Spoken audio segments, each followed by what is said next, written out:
Well, today I'm going to venture somewhere down this Canyon Vista trailhead. It's kind of breezy out today, so hopefully it'll make it just a little bit cooler. But this trailhead leads to the back of Walnut Canyon, which I think is kind of cool because back in 2004, 2005, I actually lived on a working cattle ranch in the ranch house, and it backed up to Walnut Canyon. So not only did I have the 137 acres of the ranch that I could walk through, but the trails led right into Walnut Canyon so that I can go in and check that out too. Although the one time I did go down to the trail that leads down to the cliff dwellings that I paid for. My friend and I went, and we went and checked it out, which was pretty cool. So again, if you're ever in the Flagstaff area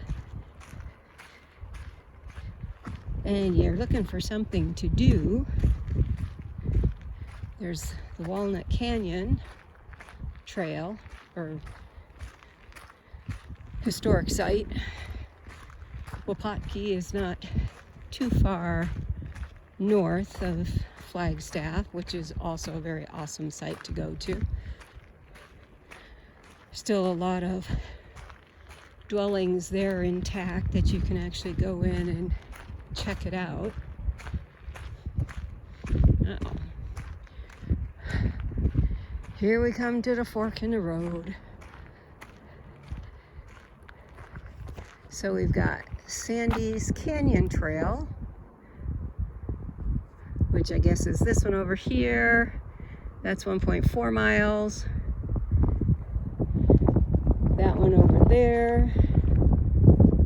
There's two where there's a climbing area.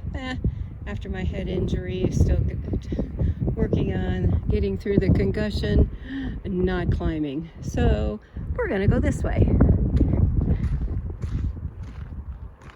I see a lot of rocks over there already. And there's some beautiful clouds up in the sky. Not a whole lot of them, as you can see, but they're there. There's a whole bunch more over here. But I can definitely see the rocks behind the trees.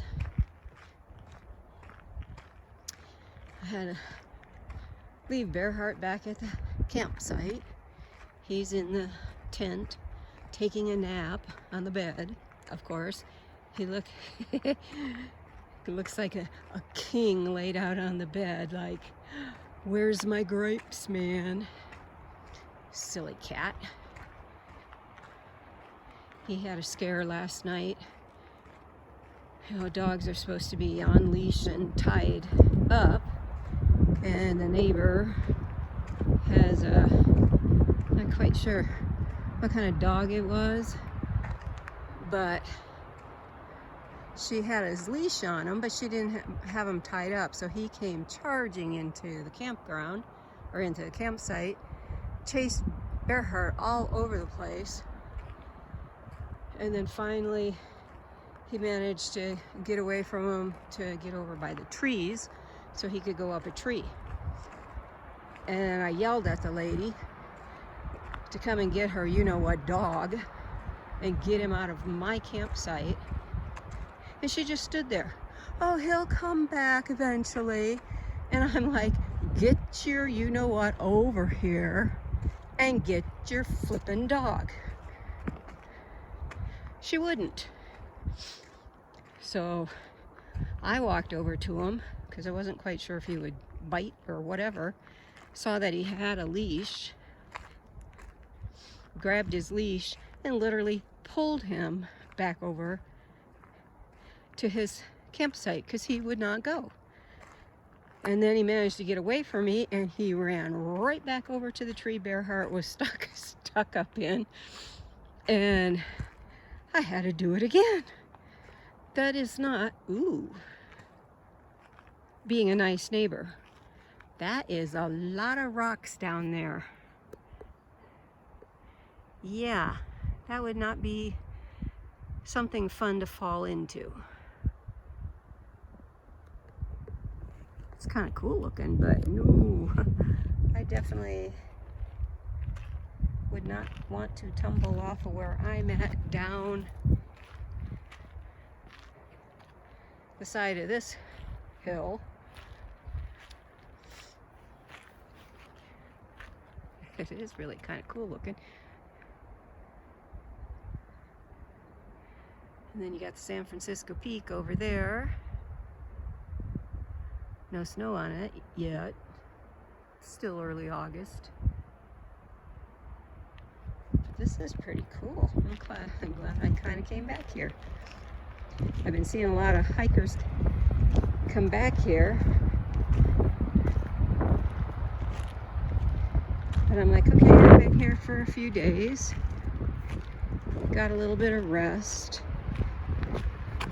My head injury is healing very nicely.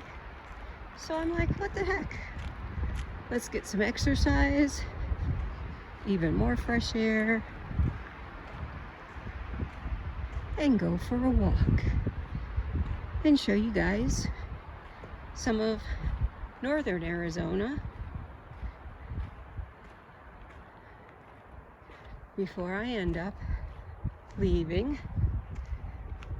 Still waiting for my current ministry license to come in. They had said 3 to 4 weeks for it to go to the printers and get printed and signed and laminated and everything before it got back to Sedona. And it'll be the 3 weeks that it got ordered on Friday. So I haven't heard from him yet. So we might end up having to stay here at the campground for next week as well, while we wait for it to come in. And then once it does, we're gonna take a trip down to Sedona, pick up the license, and there is a phenomenal trading post that they have there. Hopefully it's still there. It was like 3 or 4 years ago when I was there. And pick up some supplies so I can get back to making my ceremonial fans and my smudge fans. I have a beautiful friend in Oregon who collected a bunch of wood pieces for me from her neck of the woods and sent them to me for handles. But my feathers, my deer skin, and everything else that I use to decorate them are in storage, of course, in Albuquerque. So, but as long as I can get the supplies, then when I head back that direction, I can stop in and maybe pull some more stuff, because things are changing, folks, as they always do. I had a phenomenal message from Cathedral Rock yesterday, who explained why I keep being drawn back to Arizona. And she said now that the cycle is complete,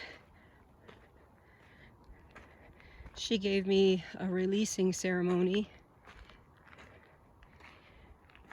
which I did last night. But oh my God, I cried so hard when she told me the story of why I was drawn here. So I know it was accurate, because you don't have Ooh, that's kind of a cool tree. Don't have that kind of a reaction unless it's truth. And I could feel it to the very core of my soul. So they then gave me a direction on where I'm heading next. So we're just going to take our time. And in the meantime, I will give you guys these. Ooh, see, now that I can work into a fan handle. Little dremeling, shellacking, put a hole in it.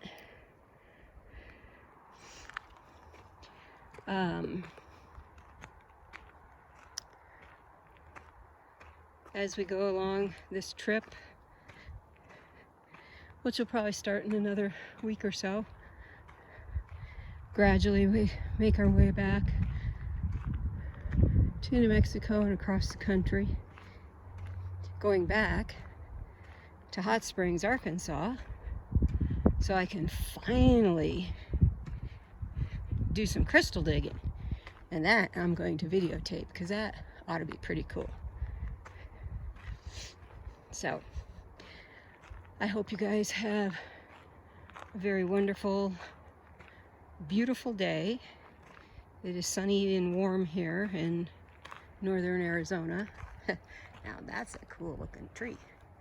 What's left of it anyway. And I know there's much more to see here, but I want to enjoy the quiet out here, the serenity, the beauty, and I hope you all have the same in your life. So for now, we're going to go ahead and say goodbye, but also remember, walk in beauty, my friends. Walk in beauty.